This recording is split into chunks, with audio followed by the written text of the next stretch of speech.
Bonjour tout le monde, j'espère que vous allez bien et j'espère que vous passez une bonne journée. Aujourd'hui, on va étudier quelques questions du cancer du côlon. Donc, on commence.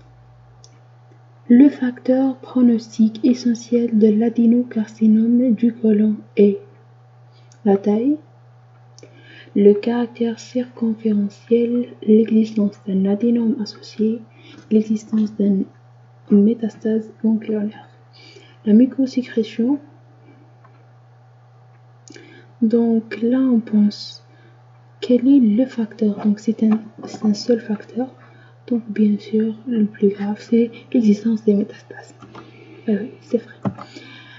Deuxième question, parmi les formes histologiques suivantes, les polypes intestinaux, quelle est celle suspectée de dégénérer?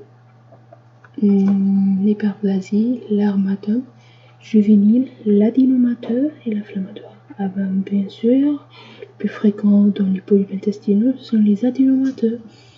Donc c'est l'adénomateux. Voilà. Lorsqu'un polype adénomateux bénigne du côlon a été retiré par voie endoscopique, le problème est le dépistage. Les récidives, ceci se recherche par un examen systématique.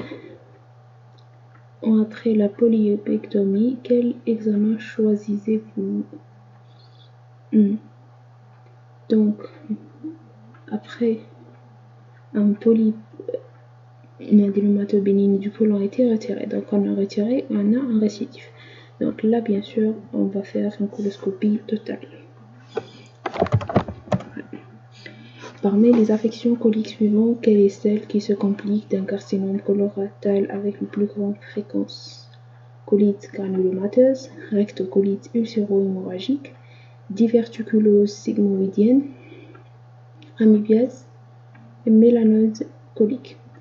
Donc, les fréquents, la grande fréquence, c'est dans les rectocolites ulcéro-hémorragiques, bien sûr.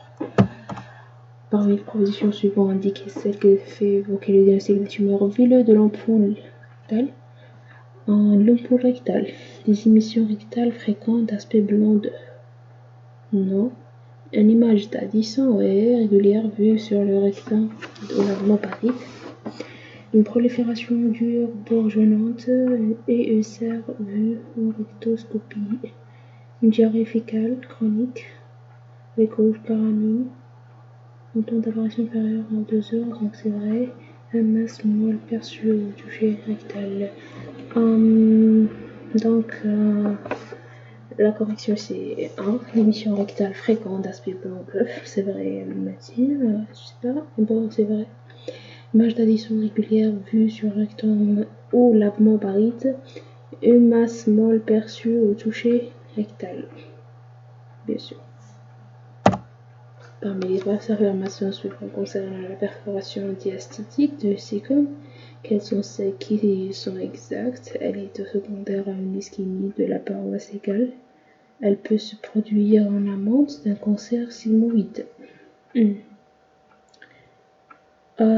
peut nécessiter une résection colique. Elle fait suite à une importante dilatation sécale. Elle peut être traitée par l'aspiration endoscopique. Donc c'est une perforation diastique de sécum. Je pense, madame perforation, on va faire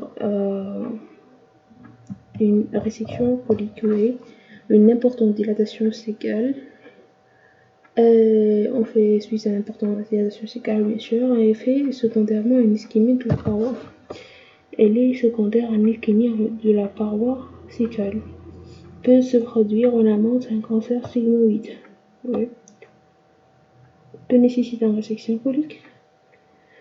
Et elle fait suite à une importante dilatation sécale. Ouais.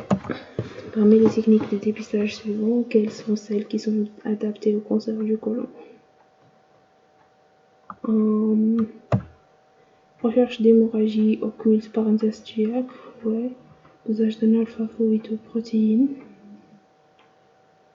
Je pense pas. Fibroscopie colique, ouais. Toucher rectal, ouais. Non, toucher rectal, c'est pour le cancer du rectum. Parmi les examens suivants, indiquez celui qui est sans par à leur apparition utilise au diagnostic d'un cancer du côlon droit chez un sujet à haut risque.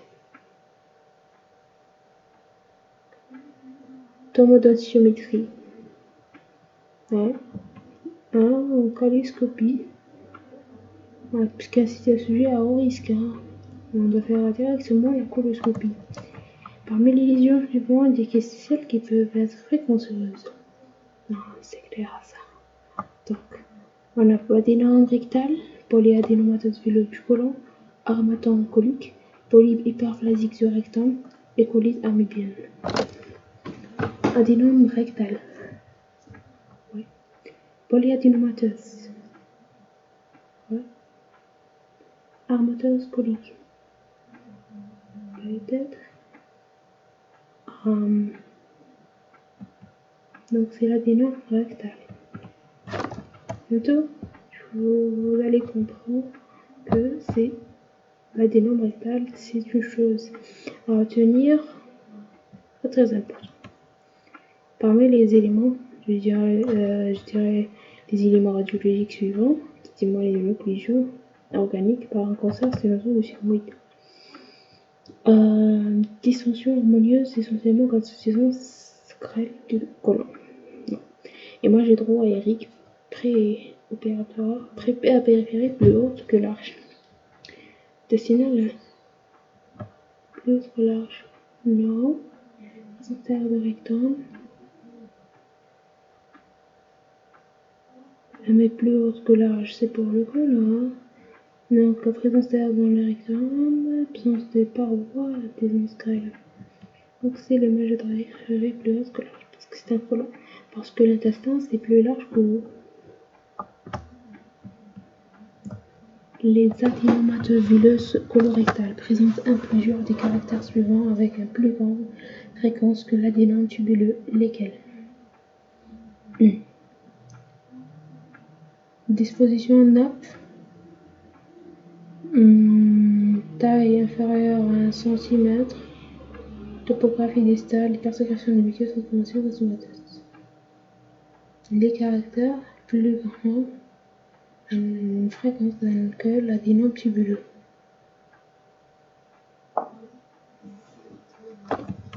Disposition nappe, topographie distale, bien sûr, et persécrétion du muqueuse, transformation carcinomateuse, c'est ça.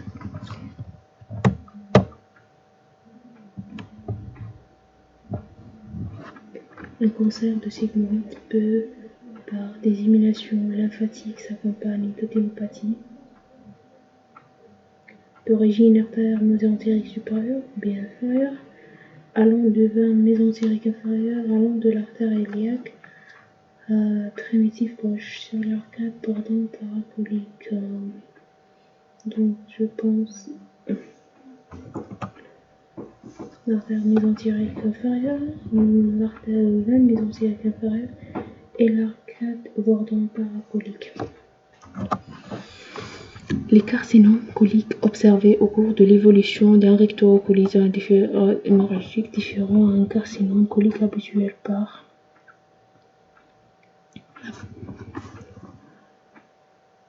différenciation, l'aspect macroscopique et le pronostic. Ouais.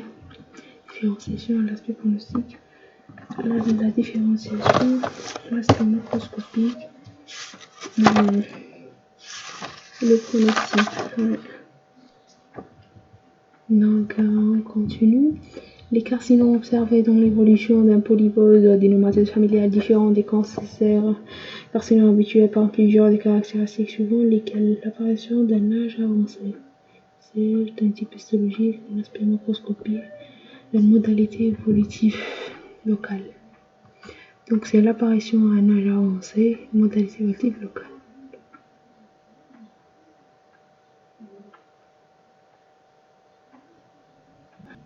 Parce que dans le polypose adénomateuse, lorsqu'on connaît une personne a un polypose adénomateuse, à l'âge de 9 ans, on va faire une coloscopie. Et à l'âge de 25 ans, on va polypose totale, en prévenant ce cancer. un tumeur maligne de sécom peut envahir l'urétère droit, la valvule, l'urétère droit vrai, la valvule de Bohin, ganglion lymphatique à l'origine artérielle pendiculaire, ouais.